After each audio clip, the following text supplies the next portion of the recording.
Hello, welcome back to my channel. Our today's topic is transitive and intransitive verbs. But before we start our topic, if you are new to the channel, you can subscribe it and press the bell icon too. Let's get started. What are transitive or intransitive verbs?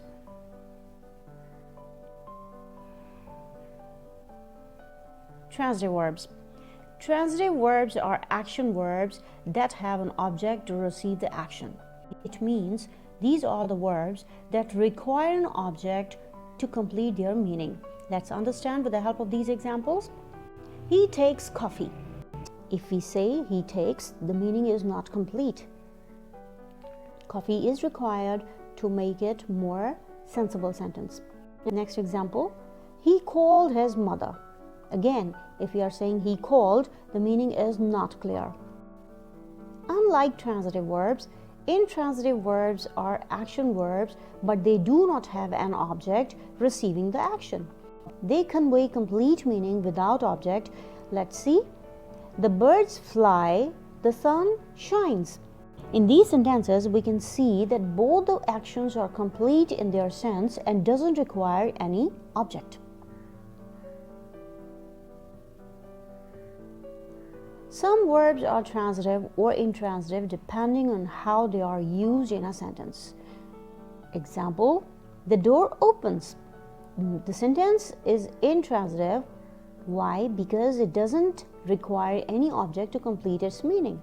But the very next sentence, he opens the window. He opens, meaning is not clear. So the window object is required to make the meaning complete. That's why opens over here is transitive verb. Next example, the phone rang. Rang is intransitive verb over here. Why? Because it doesn't require any object to complete its meaning. But the very next sentence where it is, he rang the bell is necessary with rang. Otherwise, the meaning is not complete. So this one is transitive verb.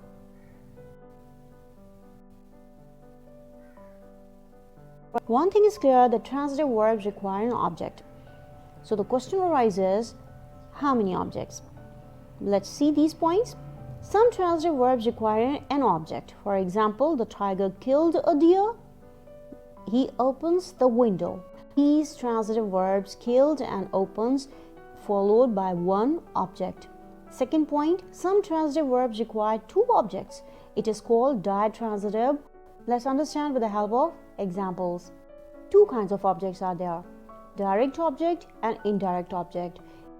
If we analyze it, we come to know that direct object is a non-living being and it answers what. An indirect object is a living being which answers whom. Let's understand with the help of examples. Sentence number 1. My mother baked me a cake. If we pose what after the transitive verb baked, we get our direct object. Baked what?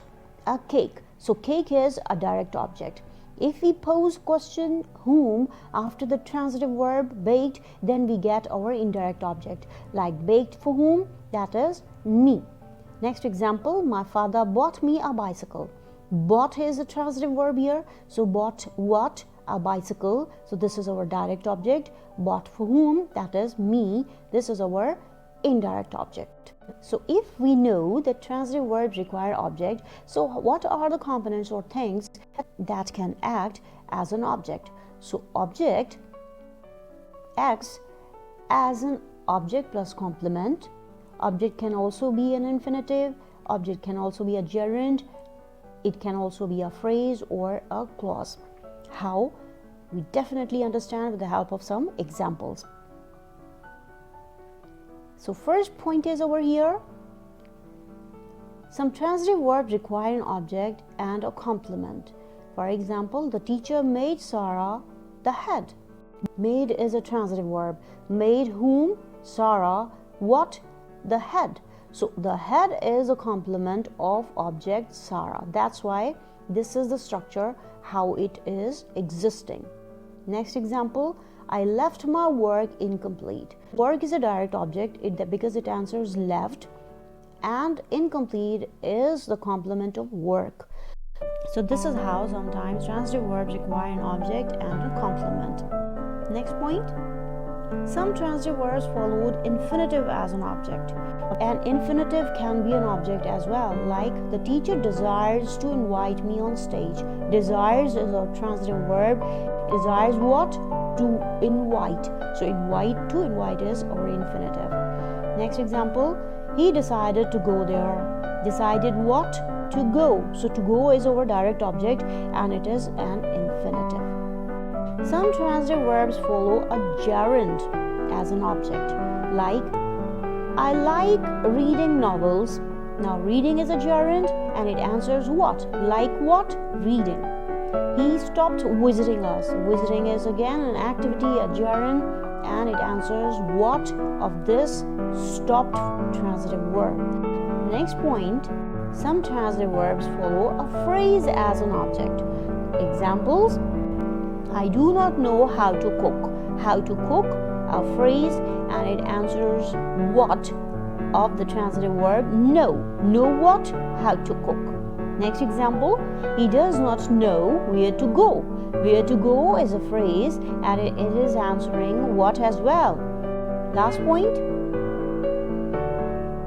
Some transitive verbs follow a clause as an object, like I do not know where he lives.